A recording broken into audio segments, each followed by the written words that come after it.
सर्वांना सप्रेम जय भीम। या पाठीमागचं कारण असं आहे, आज जेव्हा समाजामध्ये बघतो त्यावेळेला शिकलेली पत्नी आणि शिकलेला नवरा एकमेकांबद्दल ज्या वेळेला समजून घ्यायचंय त्यावेळेला मात्र त्यांनी स्वतःचा इगो आणि ॲटिट्यूड आडवा आणतात। मग मला तो काळ आठवतो ज्या वेळेला बाबासाहेब आपलं लंडनमधलं शिक्षण पूर्ण करून भारतामध्ये परत येत होते। वर्ष होतं 1923चं आणि बाबासाहेब परत येणार आणि त्यांचं तिथलं बॅरिस्टरीचं शिक्षण पूर्ण झालं म्हणून इथल्या लोकांना एवढा आनंद झाला आणि बाबासाहेबांचं तिकडून परत येणं ह्या सगळ्यांसाठी एक उत्सव म्हणून साजरा करण्याची सगळ्यांच्या मनाची इच्छा निर्माण झाली। त्यावेळेला बाबासाहेबांचे एक बंधू होते, ते बाळकराम नावाचे बंधू, त्यांनी मात्र बाबासाहेब यायलेत म्हणून या सगळ्या प्रक्रियेमध्ये सहभागी झालं पाहिजे म्हणून बाबासाहेबांच्या काही कार्यकर्त्यांनी त्यांना सांगितलं आणि ते सुद्धा यामध्ये सहभागी झाले। तोपर्यंत ते या कुटुंबापासून विभक्त राहत होते। बाबासाहेब परत येत आहेत आणि बाबासाहेबांचं जंगी स्वागत होणार आहे। मग त्या जंगी स्वागतासाठी सर्वांनी नटून थटून सजून नवीन कपडे घालून राहायचंय म्हणून त्या दिराला वाटलं की आपल्या भाऊजाईच्या अंगावर जुनं साडी आहे, लुगडं घालून फिरते, त्याला गाठी किती तर आहेत, भाऊ आपला परदेशामध्ये शिकून किती तालेवार झालेला आहे आणि त्याच्या स्वागताला जायचं म्हणल्यावर भाऊजाईच्या अंगावर काहीतरी नवी कोरी साडी असावी म्हणून त्यांनी आपले पैसे तिच्याकडे दिले आणि सांगितलं की तू यातनं नवीन साडी घे आणि अंगावरती घाल। त्यावेळेला ते पैसे घेऊन त्या माऊलीच्या मनामध्ये एकच विचार आला, माझा नवरा तिकडे जाऊन पोटाला चिमटी घेऊन शिकतोय आणि शिक्षणासाठी त्याने सगळं सोडून दिलंय।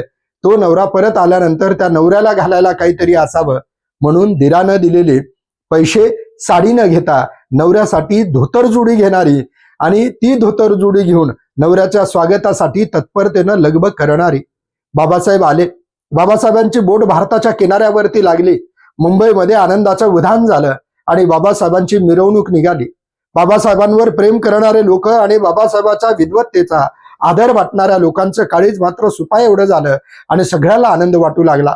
बाबासाहेबांच्या नावानं आकाशाला भिडतील इतका गर्जना होऊ लागल्या।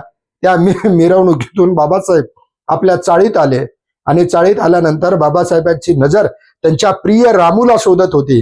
रामू त्यांच्या नजरेला पडली। त्यावेळेला तिच्या अंगावरचे कपडे बघितले, याने मात्र ते ओळखलेलं होतं।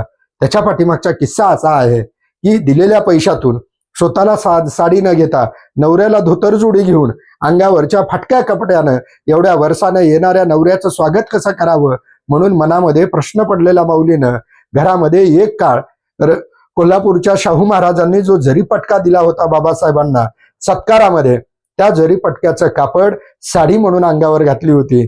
सगळेजण त्या गर्दीमध्ये कुणी कुणाकडे बघत नव्हतं, पण बाबासाहेबांच्या काळजाने हेरलं होतं की माझ्यासाठी बायकोनं काय त्याग केलेला आहे।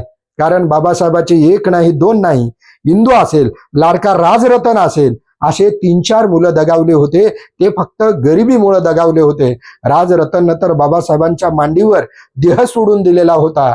म्हणजे संसाराची राख रांगोळी करून शिक्षणाची जुळी घेऊन ज्ञानाचे दरवाजे तुडवणारा, ज्ञानसागरामध्ये उतरणारा, हा खऱ्या अर्थानं त्या ज्ञानाच्या लाटेला साथ घालणारा, हा खरा ज्ञान तपस्वी, ज्ञानसागर म्हणून ज्या बाबासाहेबांची प्रतिमा जगभर तयार झाली, जग ज्या बाबासाहेबांना सिम्बॉल ऑफ नॉलेज म्हणतंय, त्याच्यासाठी कुणीतरी स्वतः पोटाला चिमटे घेऊन नवरा आपला शिकला पाहिजे, अभ्यास केला पाहिजे म्हणून त्यांच्या संसाराचा गाडा ओढून कित्येक आजारपण आणि लेकराचे मृत्यू सुद्धा जिनं स्वतःच्या काळजामध्ये आणि डोळ्यातल्या पाण्यामध्ये जिरवून घेतले, त्या रमाईचा आज दिवस आहे। आज त्याग मूर्ती रमाई माता जी आपण म्हणतो त्याचं कारण हे आहे की त्यांनी केलेला त्याग म्हणून बाबासाहेबांचं झालेलं शिक्षण होतं आणि त्या शिक्षणानं इथं जेव्हा परिवर्तनाचे चक्र फिरले त्यावेळेला त्या परिवर्तनाच्या चक्रामध्ये खरी ताकद ज्या विद्येची, त्या विद्येला साथ होती ती म्हणजे रमाईची। बाबासाहेब आवडीनं रामू म्हणायचे आणि ती रामू सुद्धा बाबासाहेबाच्या पहिल्या हाकला आऊ द्यायची। कधीही संसारातलं, कधीही आजारपणातलं, कधीही अडचणीचं कुठलीच गोष्ट बाबासाहेबांपर्यंत जाऊ दिली नाही। संसारामध्ये एवढं दुःख, दैन्य, दारिद्र्य 5वीला पुजलेला असताना सुद्धा तिनं बाबासाहेबांवरचं प्रेम आणि संसारावरची लक्ष तिळमात्र सुद्धा कमी होऊ दिलं नाही। आज त्या बाबासाहेबांच्या विचारावर, त्या बाबासाहेबांना दिलेल्या आरक्षणावर नोकरी लागणारे जेव्हा बघतो की बायकोला पैशासाठी मारणारे आणि नवऱ्याच्या पैशासाठी नवऱ्याला सोडून देणारे, आज शिकलेल्या लोकांना मात्र गरिबी माहित नाही, दारिद्र्य माहित नाही, परंतु तरी त्यांच्याकडे पैसा असून एकमेकांवरती प्रेम नाही.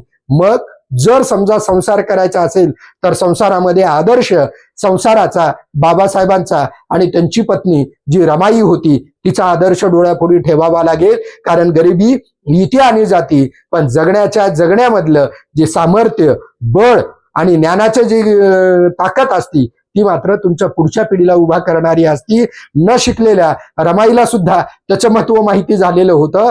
म्हणून रमाईनं अंगावरच्या दागिन्यापेक्षा, नव्या कपड्यापेक्षा, नवऱ्याला भेटणाऱ्या पुस्तकाला वेळ प्रसंगी आपल्या अंगावरचे दागिने मोडून नवऱ्याला पुस्तकं नवीन भेटले पाहिजेत म्हणून त्याग करणारी रमाई होत्या. म्हणूनच बाबासाहेबांसारखा विद्वान, बाबासाहेबांसारखे कर्तृत्व संपन्न या ठिकाणी महापुरुष आपल्याला दिसतात.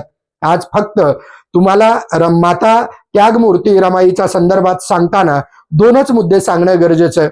त्यांचं वयाच्या अकाली निधन झालं, त्यावेळेला त्यांचं अर्ध आयुष्य सुद्धा संपलं नव्हतं. बाबासाहेबांचं सुद्धा अर्ध आयुष्य झालेलं होतं. त्या काळामध्ये ते निघून गेले. पण रमाई जात असताना बाबासाहेबांना ज्या हाल अपेष्टेच्या काळामध्ये किंवा बाबासाहेबांची जी दुःखाची, अडचणीची किंवा सगळ्यात गरिबीचा जो काळ होता त्या काळामध्ये संसाराचा गाडा ज्या ताकदीनं ओढला, ज्या सहनशीलतेनं ओढला, ती सहनशीलता ग्रेट होती. म्हणून आज करोडोंच्या गळ्यामधलं ताईत म्हणून त्यागमूर्ती रमाईंना ओळखलं जातं. ती जी करोडोंच्या गळ्यातली ताईत झाली ती बाबासाहेबांची रामू होती.